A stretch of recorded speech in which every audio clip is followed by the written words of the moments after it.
So, Hello. we have things to discuss. We do. Most of it's going to be Star Trek, but we may have some other things. I'm sure. We might have some other back pocket ammunition that no one saw coming. Is that a reference to something? No.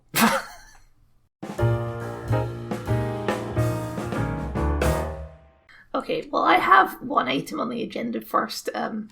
Sure, go.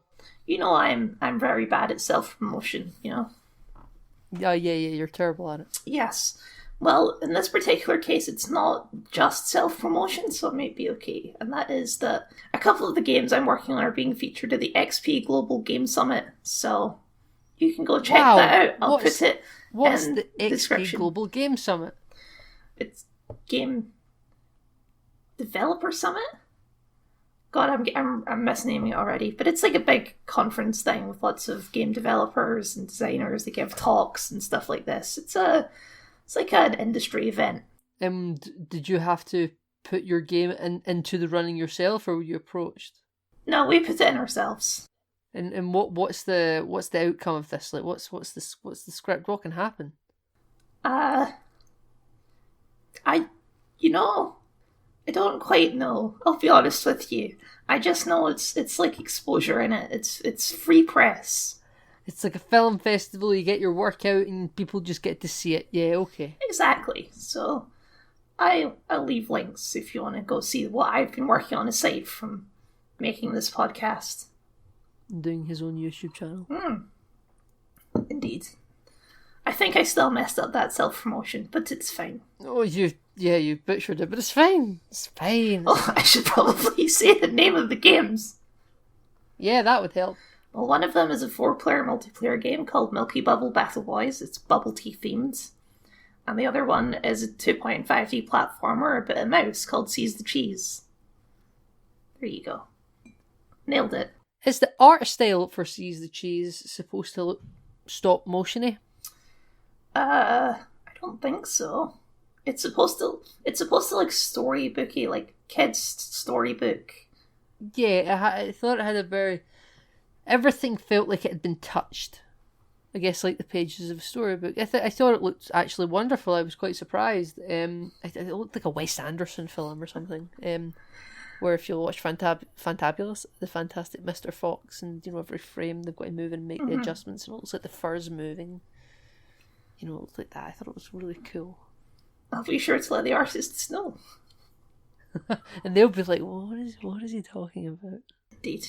Let's talk about something people actually care about, shall we? Sure, go Kyle. You take the reins. You mush this podcast in. Oh, I don't know if I have actually. Oh shit, you've put the I was expecting you to bring up the Snyder Cut by this point. Oh, so I thought we were going to come around to that later. Okay, hold on, we can edit this miscommunication thing out. Let me think of that. I have something I want to talk about too, Kyle. Oh, please, go ahead. So, I just watched recently, well, a couple of weeks ago at this point, I watched it day one, Zack Snyder's Justice League. The Snyder Cut. The famous Snyder Cut. The hashtag release the Snyder Cut. Restore the Snyderverse, Kyle. Oh, is that the new one, is it? That's the new one. These people aren't giving up. They're gonna keep pushing until they have their final world form seen. They're asking for a very different thing now.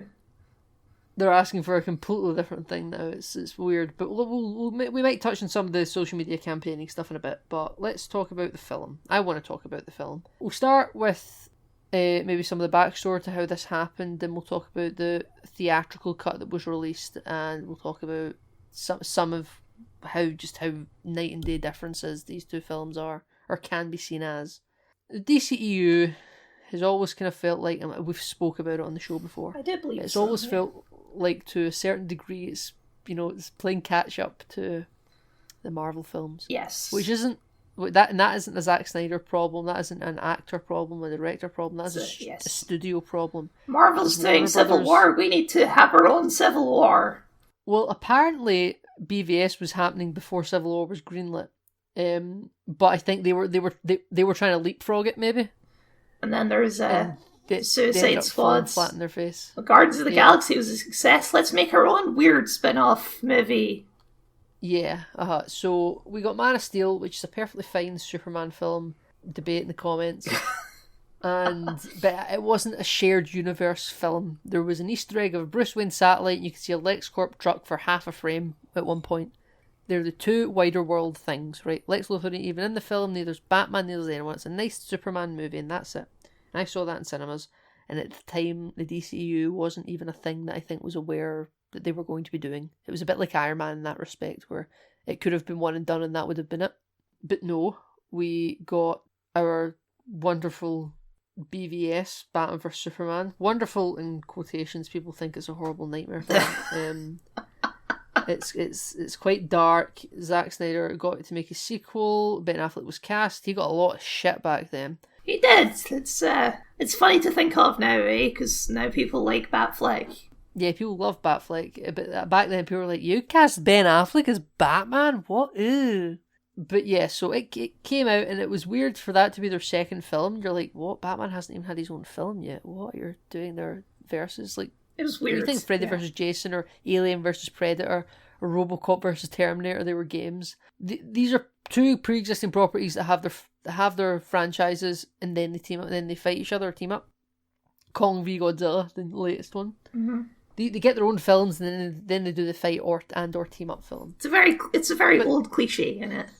Yes, but it works. It feels modern, which is weird, like the whole crossover thing. But yeah, they have been doing that stuff for like 50 years. Yeah, I think the first Kong v Godzilla versus Kong was in the 70s, 60s maybe. And yeah, so it's been happening for a long time. And, you know, because the studio was like, no, we got to do it, the film is arguably quite bloated. There was, you know, got its Ultimate Edition, which was like their, you know, special edition that had like 30 minutes of extra footage. It has a couple of famous scenes, like the also famous Martha scene. Yes, I'll say this now, I love Zack Snyder's vision for the DC universe. I think it's very good, and I know people either, they're Marmite films, people either hate them or love them. But even I, a defender of the DC films, whilst I appreciate the world, even I'm like, that Martha thing ain't it. That Martha thing's a bit weird. And even though after it took me a while, I finally see what he was trying. But just because I see what he was trying doesn't necessarily mean that I also agree with that decision. You could have had the same revelation happen by a different way. It would have not been so silly. Because it is silly. Without Zack Snyder going like, oh, what a weird coincidence. These two characters' mums have the same name.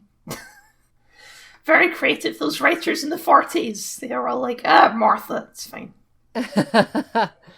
Martha, sure. So that film came out and done its thing, and in that film, you know, we get Lex Luthor is very, very handedly. He made little computer files with the little logos of Aquaman, Wonder Woman, and the Flash, and Cyborg. They've all got the little logos pre-made. How nice of Lex Luthor to do that. He likes to keep his files organised, Nathan. You gotta have a good system of organisation. Exactly, and they're all little introduction pieces to who these characters are, for their eventual Justice League film. And Wonder Woman came out before Justice League, and there's a little picture you see in Batman vs Superman that's from the First World War, which is of Wonder Woman with her team from the Wonder Woman film that would subsequently come out. Yes. And so there are little hints of like other films, but the Zack Snyder verse is broadly just seen as Man of Steel, BVS, and Justice League. So Aquaman film hadn't happened yet. The Flash, we still haven't had his film yet. And that film came out, did what it did, and then we jumped into the Justice League. And the Batman vs Superman, keep in mind, is like 2.5 hours to near 3 hours long, I think, with including if you take into account the Ultimate Edition, which is the better version of the film. Weird to think that two of Zack Snyder's films have different versions. Is it? I mean, like, I'm not a big Zack Snyder fan. I've not watched much of his films, but I have seen enough to know that they don't particularly appeal. But I can see that he's a very, very like, he has a vision, right? So yes, I can see why his movies would often be tampered with, because producers would be like, no, you can't do that. That's not consumer friendly. That's not Marvel, and we want you to make a Marvel film, right? That's the argument behind the scenes, I have to imagine. Marvel makes bajillions of money, so we have to make exactly like Marvel, just like all the other studios were trying before. Exactly. Marvel works. Do that. Exactly, yeah. Yes, you're correct. They wanted to complete mimic, and Zack Snyder clearly has an idea. And he very much treats his superheroes like higher beings, essentially. Yes. They're gods amongst men, they are titans of pillars of the world. And people could think that's pretentious nonsense if they like.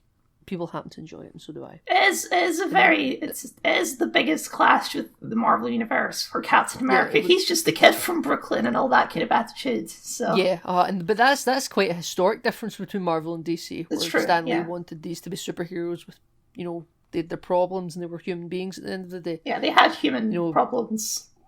Yeah, they had human problems, and the superhero was just a big dressing for it. And that's wonderful, and I love the Marvel films. Do not misconstrue what I'm saying for throwing Marvel into the bus, but we're here to talk about DC, so it'll often sound like what I'm saying means that I couldn't possibly like Marvel. I love Marvel. Keep that, and, keep that one off to the side for now, though. But yeah, Zack Snyder, you can even see it in Watchmen, which is another DC property. The Watchmen film, where he likes to do superhero stuff, and he likes to make them big and almost mythical, I would say. Mm-hmm. And because he's also acknowledged, he's never attacked the studio for it, he never has, obviously, he's a professional, but he has said, because the studio had this really weird thing for the Justice League where they wanted it to be less than 2 hours, or at least no more than 2 hours, because you want to be able to show a certain amount of screenings in a day to make it money back. It makes sense as a business decision. Makes sense as a business decision, but if you're going to rush your universe, and your second movie in BVS is already going to be 2.5 hours long minimum, maybe 3 if you include the Ultimate Edition footage. Mm-hmm. Your next film, where you've already not done an Aquaman movie yet, and your Flash and your Cyborg, they haven't had their own films yet. Wonder Woman's had her own film. Like, it's either got to be as long as BVS or longer. Yeah, you have to introduce these people, yeah. Yeah, because it's not like they've got another film. We met them. We never did. Yeah, like the first Avengers film, you can just jump right into the action, assuming everyone knows what's up. But past a few, like a brief introduction, like this is Thor. You remember Thor? You remember Thor? You've seen the Thor movie. The film is shot, and then Zack Snyder suffers a family tragedy. He has to leave the project, but he did all the principal photography. Mm-hmm. And then the studio saw the cut, which I think was probably going to be about at least 3.5 hours long. Avengers Infinity War length, right? Yeah. They were like, no, we don't want this, because at the time BVS had come out and people were just hammering them. People were just like, this is dark and gritty and a nightmare. And Justice League, by the way, the Snyder Cut that we just came out, that I've just recently watched, it isn't even as dark, and apparently it was never supposed to be as dark as BVS, but I think the studio thought because it was a Zack Snyder film, studios would just infer that it was, so they demanded changes. But Zack Snyder couldn't do these reshoots that he would have he would have done to maybe tighten it up a little bit, because I should say in the Snyder Cut that we got, it's all his principal photography footage, plus a couple of other bits and pieces which we can get to. But none of it's reshoots to tighten up the film length at all. Mm-hmm. And he left the project, and Warner Bros. Also went through a big structural reshift at that point as well, by the way, which is outside of DC's ability to control. But Warner Bros. Is a studio. It became Warner Media, and they brought in a new CEO, and then this guy, who was the head of the DC Films division, he thought, right, well, we need to reshoot this film and finish it off. Let's get the guy who done Avengers. Which, as a business decision, is the obvious choice, right? But, yeah, and riddle me this. Yeah. The guy said yes, uh-huh. Which is even greater. And he said that Joss Whedon, the director, we all know him, he said he was going to finish the film and be faithful to Zack Snyder. And by the way, if you watch the 2017 film, it's colloquially known as the Justice League. The Justice League, yeah. If you watch the 2017 Justice League film, I should say, outside of the behind-the-scenes drama, because there's tons of it and more stuff is still coming out about it, there are parts of it that you could think Zack Snyder actually shot, and then you watch Zack Snyder's version of the film and it's not in the film, so Joss Whedon must have shot it, but you would have thought it was Zack Snyder. Mm-hmm. Like the intro where they do like a slow montage over a song, and it's just like the world, you can see things aren't right since the death of Superman in BVS, spoilers. And you would think that looks like the opening to Watchmen, which is a Zack Snyder film. It looks very similar to it, so you would have thought this is Zack Snyder that shot it. Nope, Joss Whedon. So it seemed to have been done reasonably respectfully, but apart from all the bad jokes. Apart from all the bad jokes, yeah. And he was brought in, and he had to cut it down to under 2 hours. He cut out so much stuff, including scenes that had a full VFX and music and mixing and everything was done. Mm-hmm. But he was like, no, we got to cut it all out because we got to bring it down, and we got to do reshoots that are very very lazy reshoots, but we've got to do them. The infamous CGI mustache, which can I just say, that was... Yeah. The CGI mustache was infamous when the movie came out. Like, it was everywhere. I never actually saw it. Like, I could never, like, people said, oh, it's so obvious he has the CGI upper lip, and honestly, it never stood out to me, no matter which video or picture I saw of it. It never stood out to me. Is that weird? Am I just too used to seeing video games that I don't notice CGI faces? I think you might be, because to me, I'm kind of not the biggest critic of that kind of thing. But to me, it's the top of his lip. I wasn't really going to talk about the mustache thing too much because I think it's been talked to death, but we'll bring it up. But yeah, it's, to me, the entire upper lip doesn't really look real. It looks like his bottom jaw is just kind of nomming. Okay, so it's worse in motion then, is what you're saying. Yeah, it's worse. It's worse, but it's not even awful. Like, it's better than most people could do. Mm-hmm. But it's something you're aware of, and I think you're also more aware of it because everyone fucking spoke about it. Like, if you went in blind, you might have thought, "Oh, that looks a bit, something's weird there." You might have thought it was a lighting choice or something. That's true enough. Yeah. Because they brought in, because basically Joss Whedon reshot so much of the film. He shot stupid level 90% of the film. You know that this film cost money, lots of money, lots of money, and some of it didn't even really think you would need to reshoot because some of the scenes are almost the exact same, but with a couple of more silly jokes. People were a bit meh on it. That's mostly my memory, yeah. It's still credited as a Zack Snyder film, by the way, because the actual end product, a lot of the footage, at least the majority of it, is still Zack Snyder stuff. So if you watch the Justice League, it still says a Zack Snyder film. Mm-hmm. And people said he's famously not actually watched that version of the film. Apparently Christopher Nolan, who's a good friend of his and was the producers of the Man of Steel film, and his wife Deborah Snyder, who's also his producing partner, they both said don't watch it because he's very connected to these. He loves making these films, and he was like, don't watch it because they've completely butchered it, basically, and he never did. And it was a big fan campaign. Release Snyder Cut, blah, blah, blah, blah, you know that. Mm-hmm. People arguably got a little bit too much with it. I would say you could argue that, yes. Yeah, I can't defend most of these people. He does inspire some zealousy, that Snyder.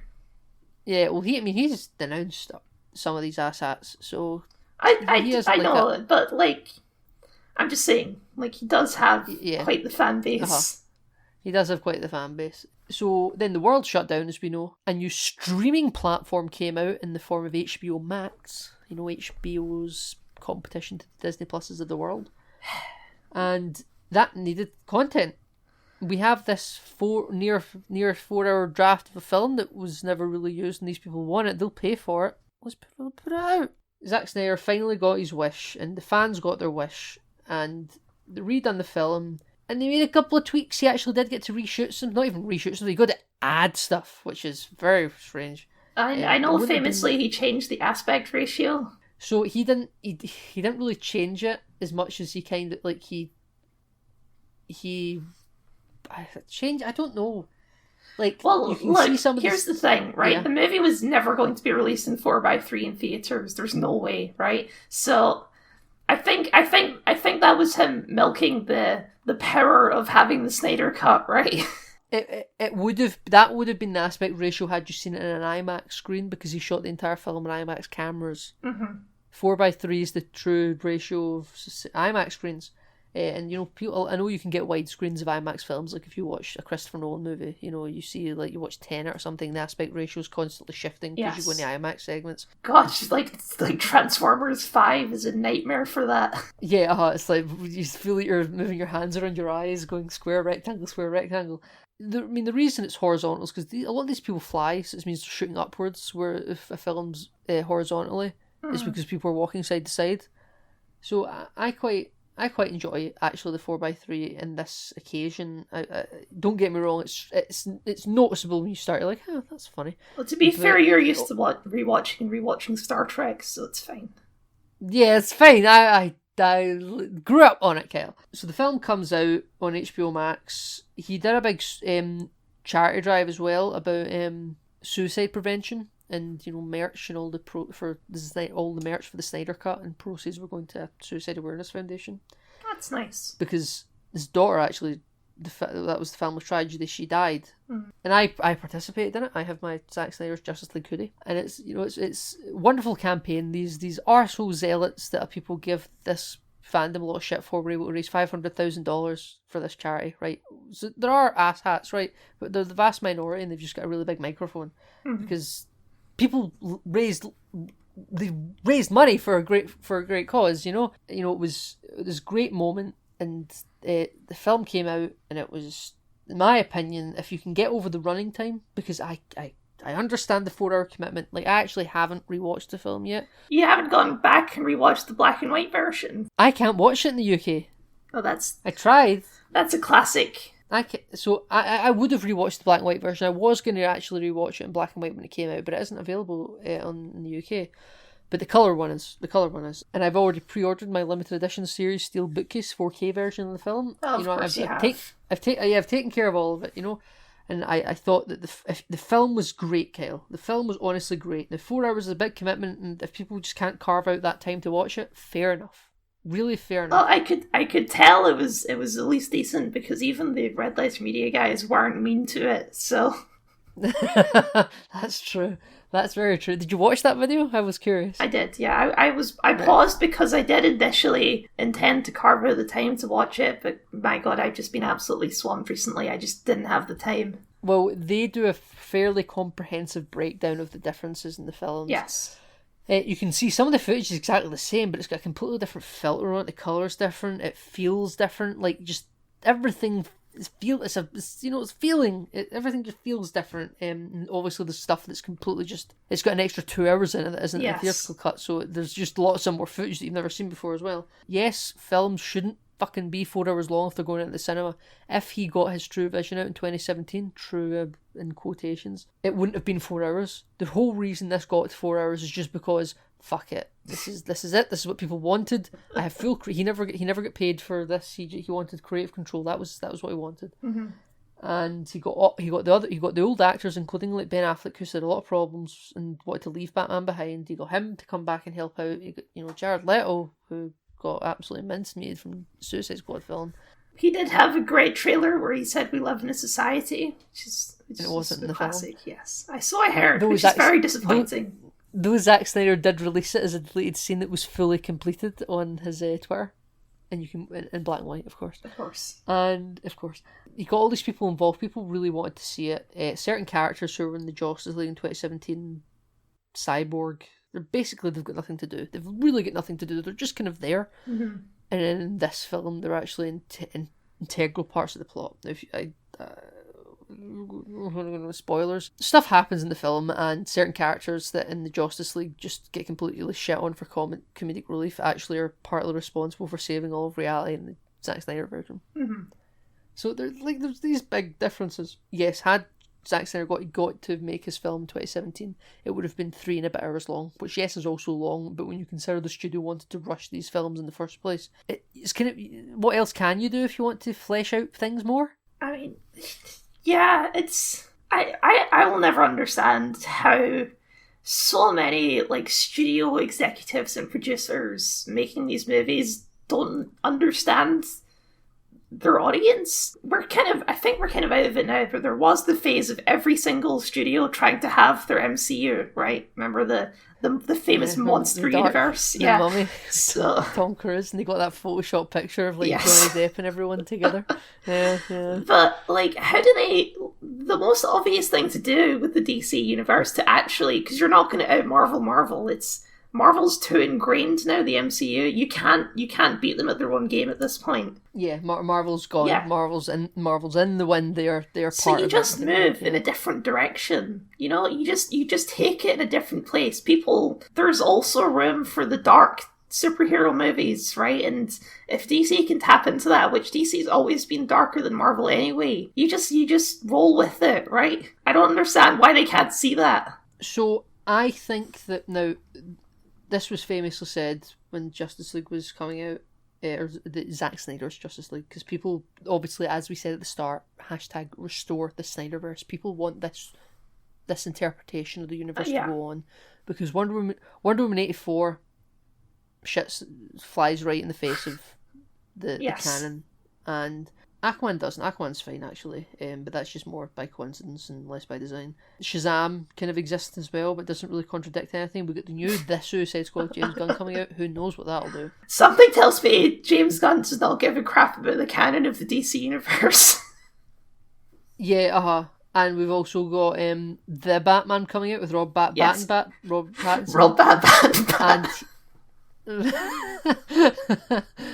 And he exists on what has now been confirmed as Earth 2. I saw this, and so isn't Earth 2 like the mirror universe of the DC universe, or is that Marvel's Earth 2? No, you know how like in Marvel there's like Earth 616, which is the Earth we live on. That's our Earth. It? And the multiverse, yeah.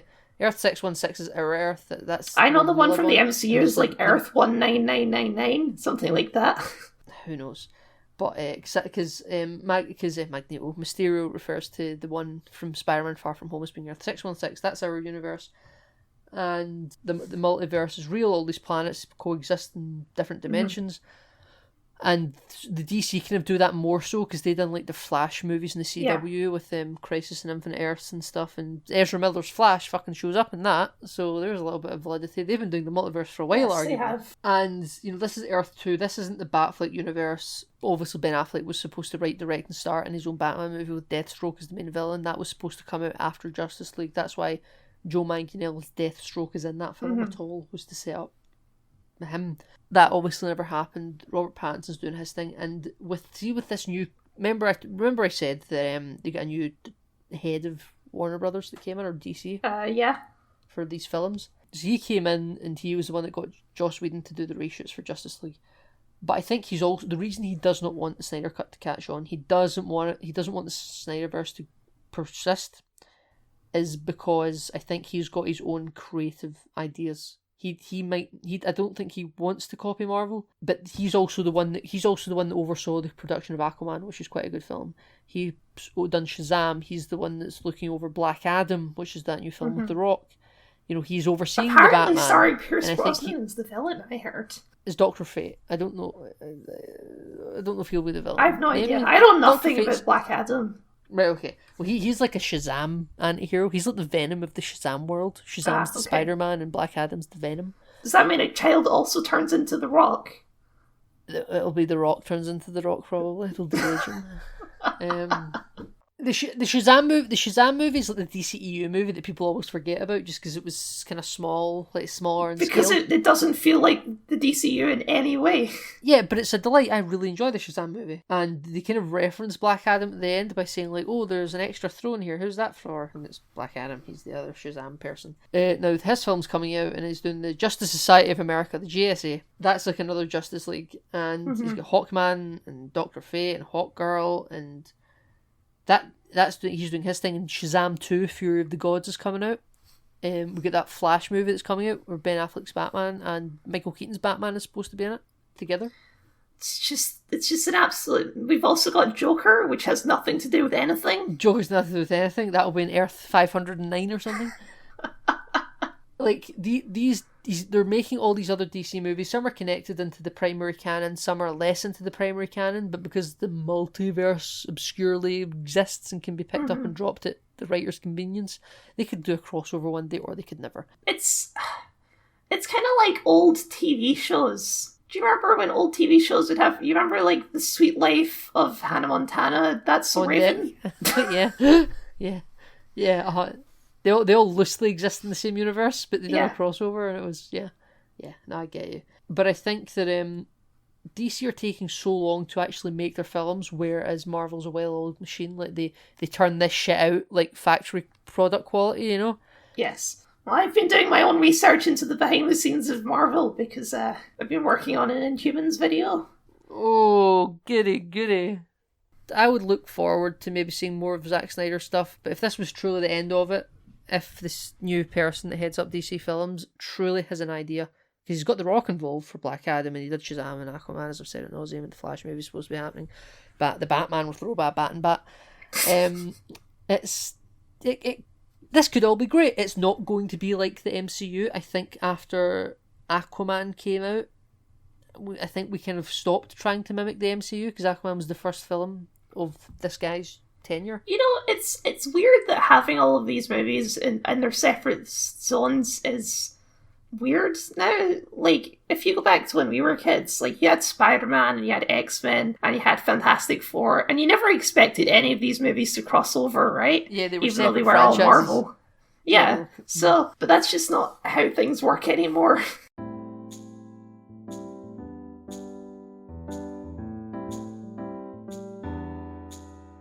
Okay, Nathan, let's pivot to Star Trek. What's Star Trek? Oh, it's this science fiction show. You might have heard of it. You might have heard Jean-Luc Picard. Ah, yeah. That Star Trek. Yes, that's Star Trek. So yesterday was First Contact Day, which is some kind of Star Trek press event, I take it. It was the it's basically, you know, like May the 4th is Star Wars Day. Yes. So this is Star Trek Day because this is the date in Star Trek First Contact that the Vulcans touched down on Earth. Oh, I see. Okay. So this is First Contact. So this holiday's only existed for like the past 20 years. It's not a new thing. It's fine. Or so it's not an old thing. But anyway, we have a bunch of Star Trek trailers to talk about. Yeah. I guess we can go through them in the order that we saw them. So starting with the Picard Season 2 trailer. Yes, let's do that. Star Trek Picard Season 2 had a teaser trailer. Mm-hmm. And it was a monologue of Picard talking over B-roll of his vineyard. Picard Vineyard, which is basically the same as the trailer for Season 1, if I remember correctly. I don't think the teaser trailer for Season 1 had any monologue audio over it. Oh, it had voiceover from the news reporter lady when she was asking Picard questions. Yeah, you're right.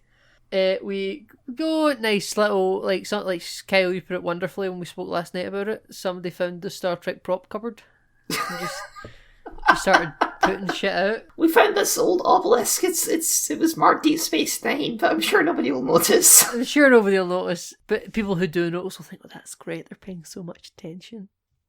You watch the episode. There's no reason Picard should have this. And we see his modelled Stargazer. That's fine. That makes sense. People know he served on the Stargazer. Though, I fucking dare them to make the Stargazer and put it in this show. They would never do it. It's nice to have Stargazer like blow up or something. I can't remember. No, we found it in one of the episodes with the Ferengi who brainwashed Picard. Yeah, I remember. Yeah, no, they would never fucking make the Stargazer. It looks too old and clunky. It would like if they had a model of a TOS Constitution class. They would never actually put it on screen. But that's neither here nor there.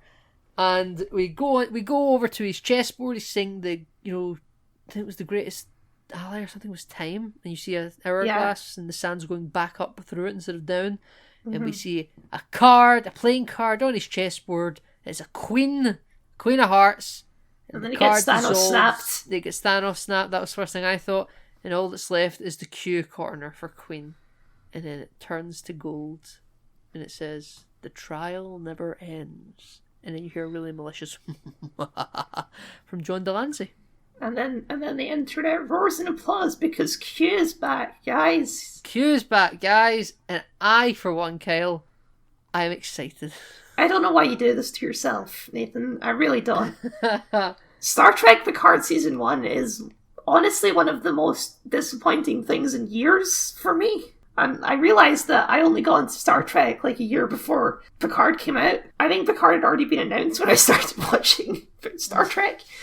But my god, I hated Star Trek Picard Season 1. I hated it. I liked the first 3 episodes, and despite the nonsense platitudes in the final scene with Data and Picard, it also makes me feel emotions, because I'm not a mechanical being. I will break and give in to these two characters that I love so dearly, just chatting like and feeling things. Oh, I wish the whole show was just them chatting, Nathan. That would be great. Yeah, I mean, you're not wrong. But I think the first 3 episodes are actually serviceable at the very least. Not perfect, but I think they're fine. And I think that the final scene with Picard and Data is just, again, might be nonsense platitudes, but, you know, Picard, that's why butterflies not being real or whatever. But it's a line seared in my brain, Nathan. A butterfly that lives forever is not really a butterfly at all. I just like these two people talking, right? I can't engage with art purely on the level of, if it makes sense. I enjoy nonsense. I enjoy just the feels of these characters just existing, which is what we also give shit for people who just like it blindly. They're like, the show's fucking 10 out of 10 because Picard exists. Like, I can't go to that level. I understand that it's ridiculous, but just small things I can feel stuff for. I mean, I don't dislike the show because it doesn't make sense. I dislike it because it's a horrible, depressing nightmare. Definitely, or not one for the Snyderverse, Kyle. So, yeah, what do we know about season 2, Kyle? What do we know? We know Q's in it. There's rumours that Whoopi Goldberg's making an appearance. Well, rumours. He asked her live on television if you'd like to come back. Clearly, prearranged. Yeah, It's not rumours. She's definitely going to be in it. Unless, like, after they filmed that episode of The View, they had a big falling out. So Whoopi Goldberg's going to be in it. Patrick Stewart said it, unless he's full of shit. John Delancey's going to be in it as Q. We're presuming Patrick Stewart's going to be in it, but we don't know. Did you say we don't know if Patrick Stewart's going to be in it? Yeah, we don't know. He might pull the rug out from under us. Episode 1, ship blows up. Wouldn't it be fun if all of the crew from the previous season just wasn't in it at all? Picard's going to be the Navigator Presley of Picard season 2. Did you just make a Navigator Presley reference? I did.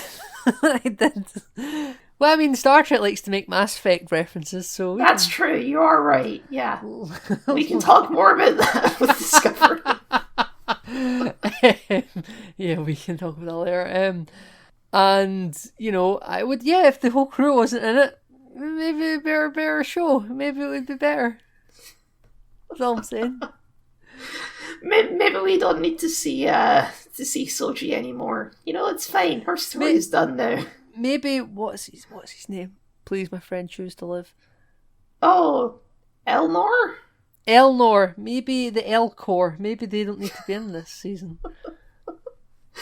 Maybe Dr. Agnes can go back to the Daystrom Institute and repair B4 so we can get more Brent Spiner goodness. Maybe Raffi can go back to her drug shelter in the desert. Maybe 7 of 9 can get some rehab. She can go to therapy. She can go to therapy and sort out her issues in less violent ways. And Picard should just go back to making wine. Yeah. We don't need these characters. We need none of them. Oh my god, can you imagine if season 2 was just Picard with his 2 Romulan friends on the vineyards? Well, I'd watch it. Like, yeah, do you remember in the Mr. Plinkett review, he pitched that whole fake show about Picard on the vineyard. They didn't even draw like fake. They drew up fake storyboards. Yeah, I would watch the hell out of that show. I think no, it'd be too boring. No, okay.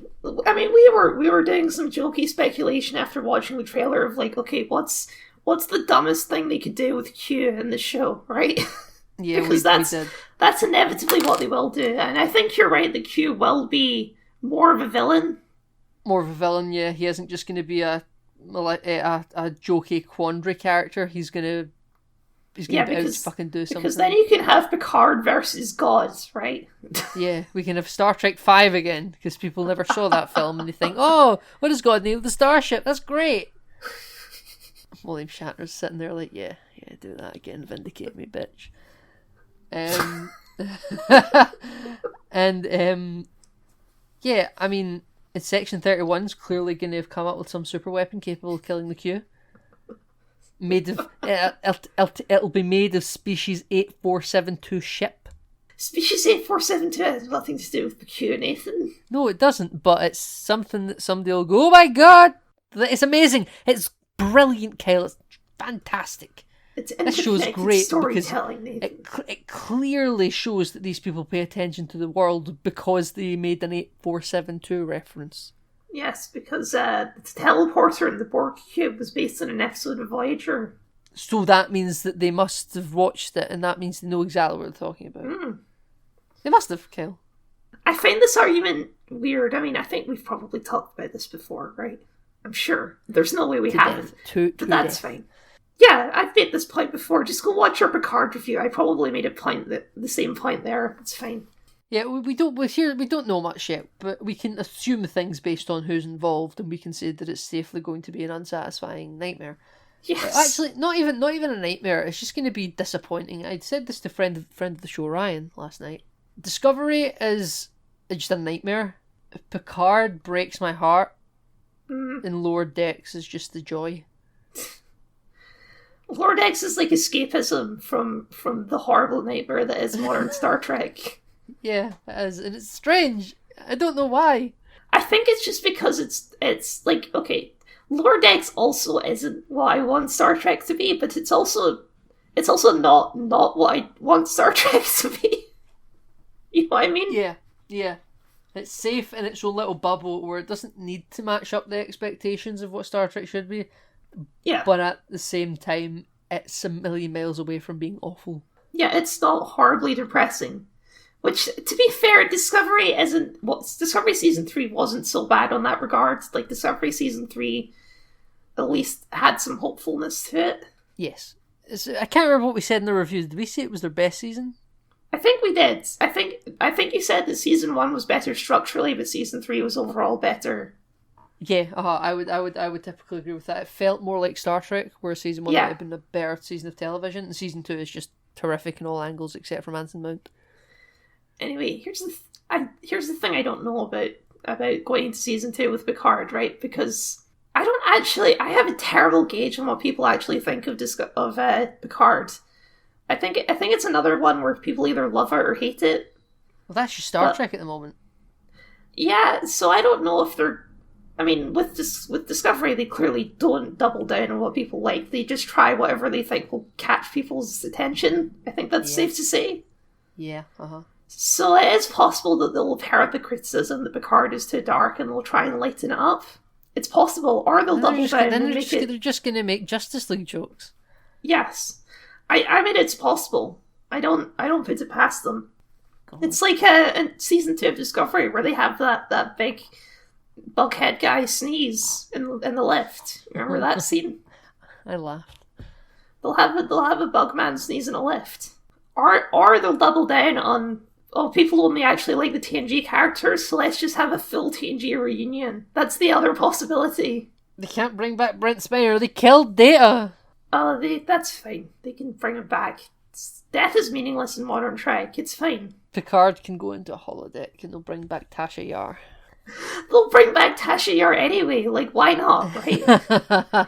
What's Denise Crosby doing these days? Arguing with people on Twitter. I honestly, I think we've kind of come to the end here for Picard, where we don't actually know really what to expect. No, the Discovery trailer was a bit more substantial. Yeah, we can infer things about the Picard show just from Season 1, but we just go in circles talking about Season 1. So we can move on to Discovery, I think, quite safely. Discovery Season 4... Never thought I'd say that. Hey, Enterprise made it to Season 4, okay? Enterprise made it to Season 4, that's fair, I suppose. And whereas they loved to remind us that Lower Decks has been renewed for a third season already.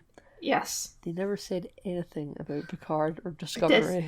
I did notice that. Which don't misconstrue this if you listen to this in 6 years' time and try to call us out. That's not me saying it's going to get cancelled by any stretch of the imagination. I'm just saying it's not confirmed yet. It's not confirmed yet, and it means they're less confident about it than they are about Lower Decks. That's all I'm saying. And yeah, so Discovery got a full actual...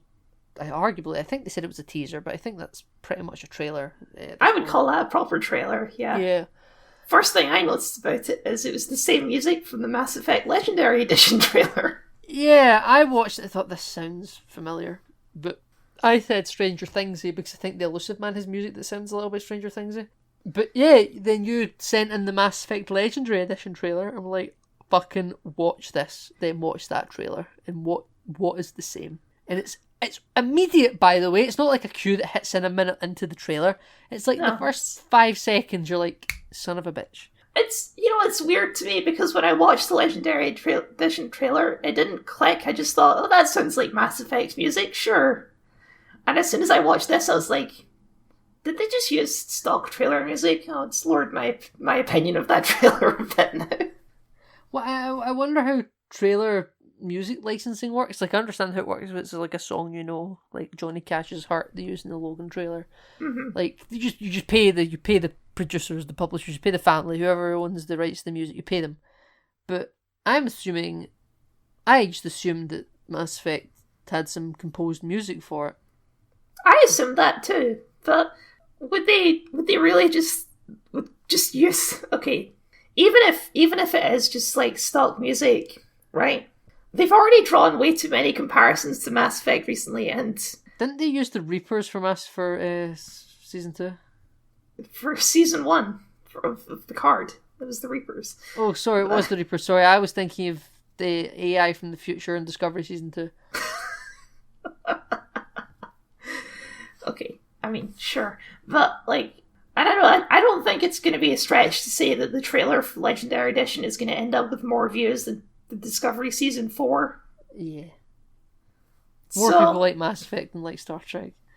I'm gonna say that, which that's fun. I can finally say that video games are more popular than something. There you go. To be fair, I'm the only person I've seen actually notice it so far, so maybe it's not that big of a deal. Well, I mean, people liked my tweet when I called them hacks. No, you called them hacks, sorry. I just said Mass Effect called they want the trailer music back. I only tweeted it because you pointed it out to me. But the people who liked the tweet must have watched it and thought, oh yeah. So it's not just you. Yeah, but like it's very noticeable, and I will say it works better in the Mass Effect trailer than it does over the Discovery trailer. Yeah. Though I think it strangely suits Discovery, even if it doesn't work as well, because, I don't know, it felt like the music sounded like it was echoing in an empty room, and that's how I feel about Star Trek Discovery. Yeah, were you making a joke there about Discovery being an echo in an empty room? Yeah, I was. You didn't know. You didn't know. Sorry. It's awkward, isn't it?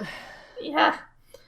I watched that particular trailer twice because the first time I was too distracted by the music, and the second time I was just they've got like a time anomaly that moves around in space and blows up ships. Is that what's happening? It's 5 light years wide, Kyle, and it's a gravitational anomaly. And in the trailer, you see the crew getting lifted up into the ceiling of the bridge. Yeah. So they must be getting flung around, and Discovery is the task to stop it. And here's the thing. So you mean exactly like the plot of seasons 2 and 3? Oh no, actually, right. So I think I think this story might actually be okay if it was the plot of a single feature film or an episode, a single episode of Star Trek. I agree. It does. It's a time space anomaly that's very common in Star Trek. Very common in Star Trek. It could be the plot of a feature film, but I think it would end up being a bit too motion picture-y, which people love. Or it could be, a single episode of TNG, and I think it would be fine. But I think this is going to be mind-numbingly boring when they bloat it full of nonsense to make it last the full season. Because it isn't supposed to be 14 hours of television, this story.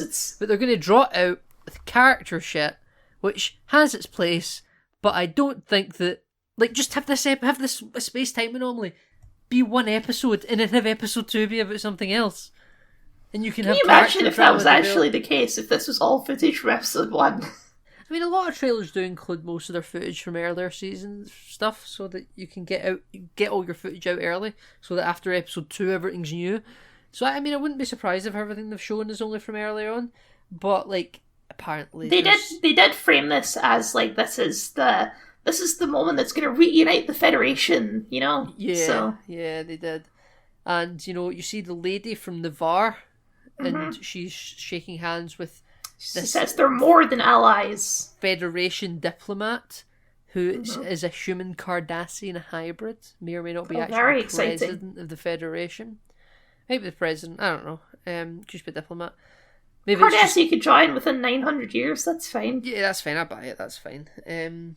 Discovery has got snazzy uniforms because they realise those grey ones are too formal for Discovery. Well, I just think they looked weird. They looked dystopian. I thought they looked okay on the 32nd century. Is it 32nd century?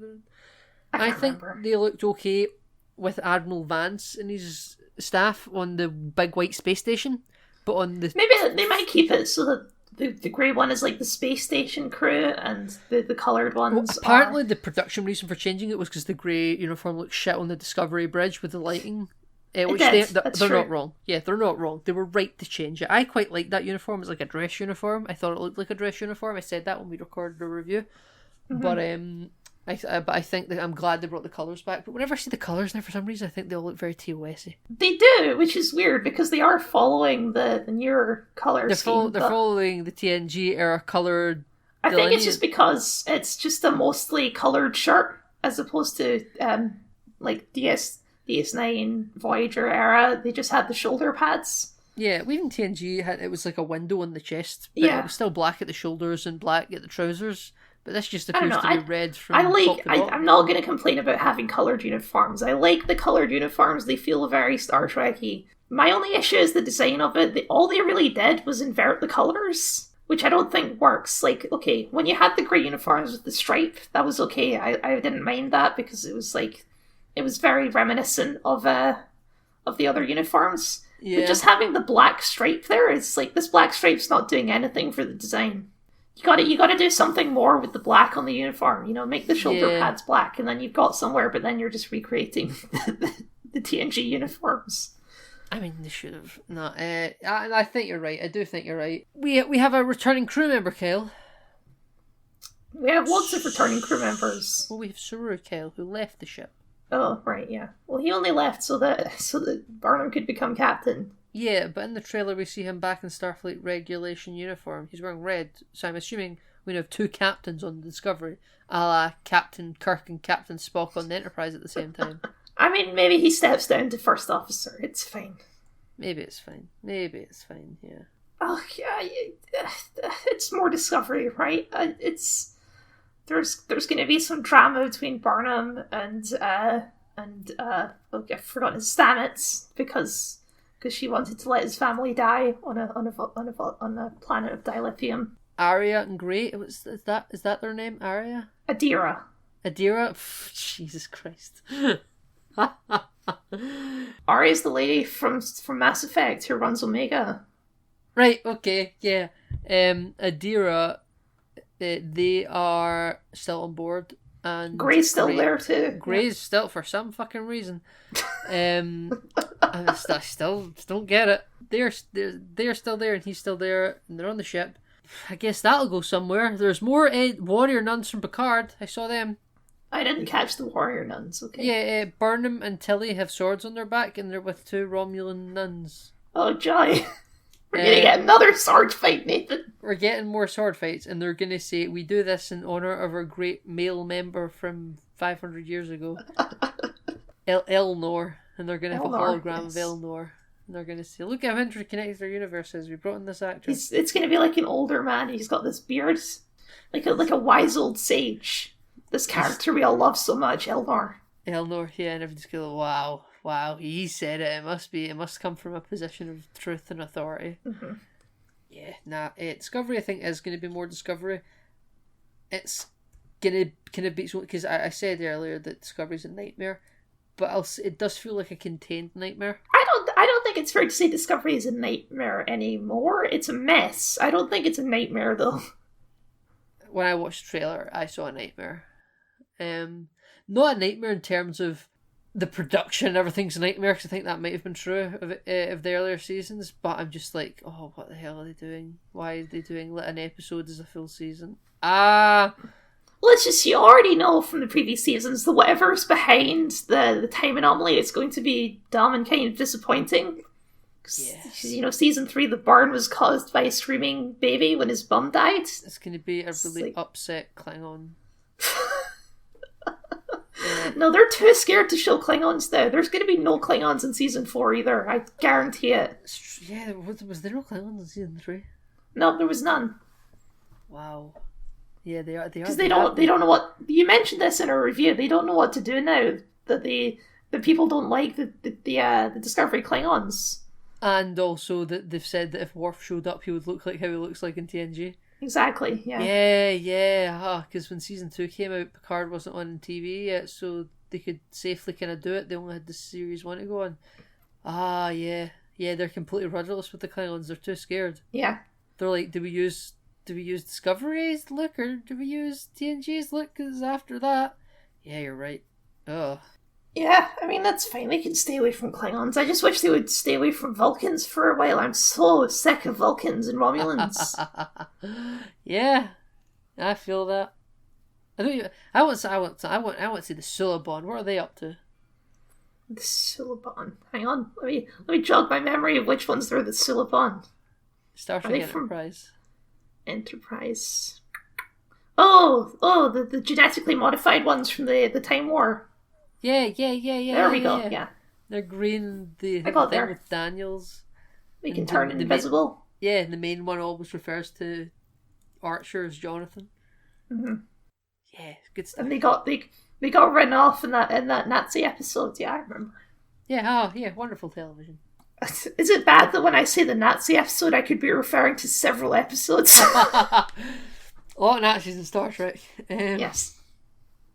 They have the uniforms in the next lot. It's fine. So, right, okay. I think we're pretty much done with Discovery. We're cutting through Star Trek a lot bloody quicker than I thought we would. Yeah, it's because we did a lot of chatting about it last night. Yeah. I don't know if we have anything to say about the season 2 Lower Decks trailer, to be honest with you. It looks like Lower Decks. It looks wonderful. I think we got Riker back. I forgot Boimler was on the Titan. I completely forgot about that, actually. Yeah.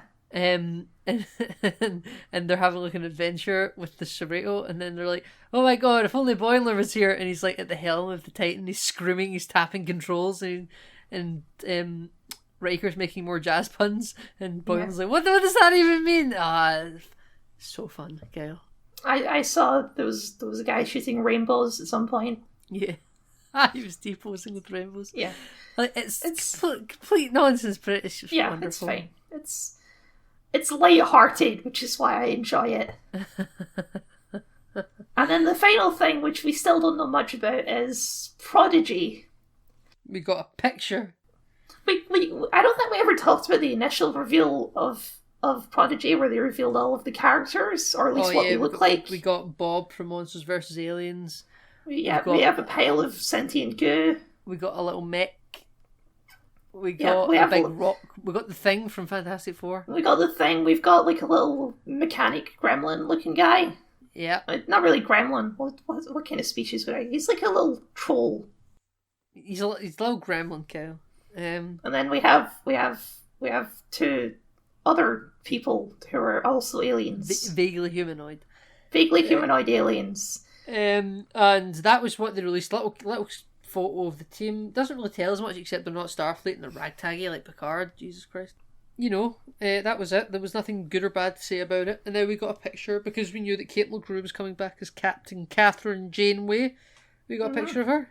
I don't know what I expected, but this show is, now we know when this show is set. It's set 5 years post Voyager. This is people from the Delta Quadrant. It's like a team, and it's a Nickelodeon show. They're kids, and they're trying to learn how to crew a starship and even though they're from the Delta Quadrant, I think they're trying to find out how to survive in space in the Delta Quadrant. And they activate the emergency holographic program of Captain Janeway because she wrote the book on the Delta Quadrant essentially, and she's going to be guiding them through their adventures. And because it's only set 5 years post Voyager, even if she is an admiral, this hologram is probably reasonably old, so she isn't actually an admiral yet. Well, it's season 1 Janeway it's based on, so at least the design. If you notice the picture, doesn't even have captain's pips. Really? No, I guess because it's a hologram. Yeah. Did they make that hologram at some point in Voyager? Did I make that up in my head, or did they actually have a command the hologram of Janeway at some point?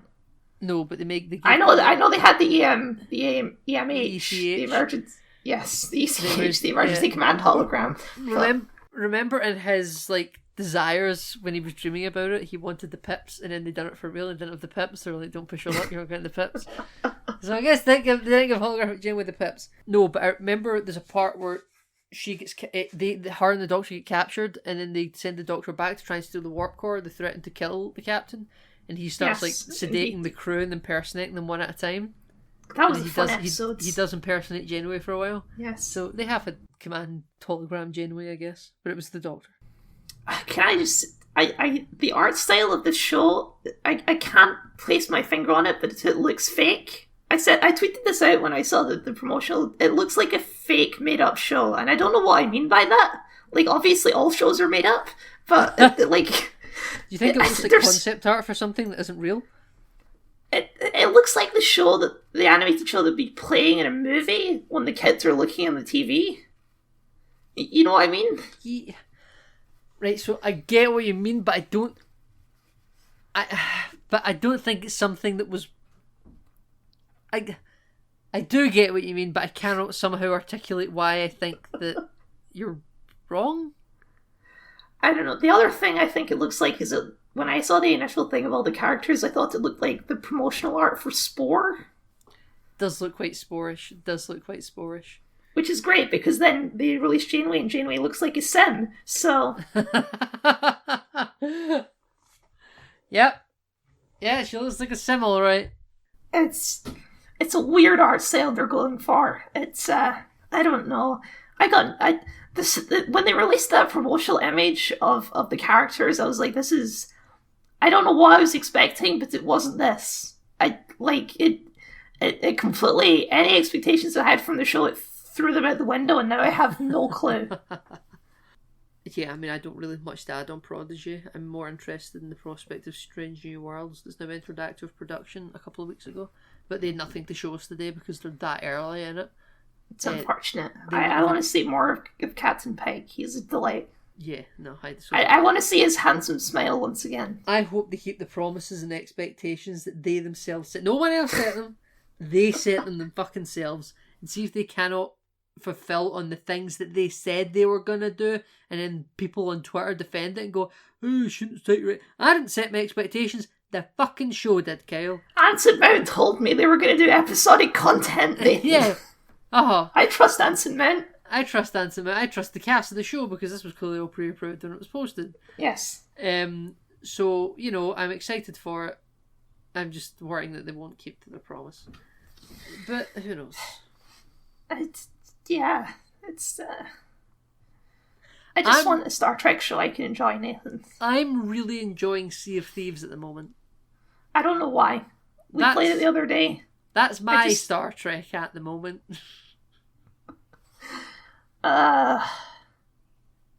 Is that we're ending on Sea of Thieves? Is that what we're doing right now? That was just that. I thought we were going to cut there. I'm really enjoying Sea of Cut.